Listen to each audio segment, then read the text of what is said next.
Doctor MPL ஏகப்பனின் சுயசரிதை நூல் அனைவராலும் பாதுகாக்கப்பட வேண்டிய பொக்கிஷம் என்று மனிதவள அமைச்சரும் புக்கெட் மர்தாஜாம் நாடாளுமன்ற உறுப்பினருமான ஸ்டீவன் சிம் கூறினார். 200 பக்கங்கள் கொண்ட இந்த ஆங்கில புத்தகம் heart of service the untold story of mister MPL Ekappan என்ற தலைப்பில் மலர்ந்துள்ளது என்றார் அவர். தவணைக்கான பதவிக்காலம் முடியும் வரை ஸ்லாங்கூரில்தான் இருப்பேன் என்று சுங்காய்துவா நாடாளுமன்ற உறுப்பினர் டத்தோஸ்ரீ அமிருட் அன்சாரி கூறினார். வாக்காளர்களை மீண்டும் தேசிய முன்னணிக்கு கொண்டு வருவேன் என்று அம்னோ உச்சமன்ற உறுப்பினர் டத்தோஸ்ரீ தஜுடின் அப்துல் ரஹ்மான் கூறினார்.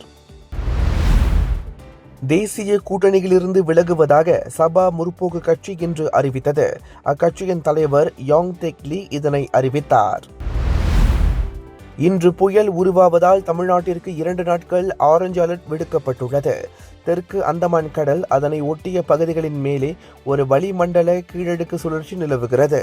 இதன் காரணமாக தமிழ்நாட்டில் 17, 18 ஆகிய தேதிகளில் மிக கனமழைக்கு வாய்ப்புள்ளது என்று இந்திய வானிலை ஆய்வு மையம் தெரிவித்துள்ளது.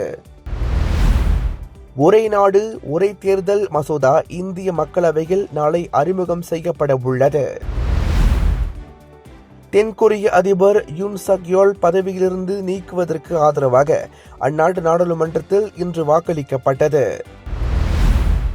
ஜார்ஜியாவின் புதிய அதிபராக முன்னாள் கால்பந்து வீரர் மைக்கேல் கெவலஷ்விலி சனிக்கிழமை தேர்ந்தெடுக்கப்பட்டார்.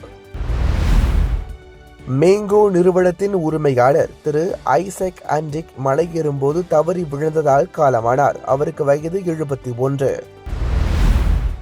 தென் ஆப்பிரிக்காவின் கேப் டவுனிலிருந்து சிங்கப்பூருக்கு வரவிருந்த சிங்கப்பூர் ஏர்லைன்ஸ் விமானத்தில் தொழில்நுட்ப கோளாறு காரணமாக 32 மணி நேரத்துக்கு தடங்கல் ஏற்பட்டது.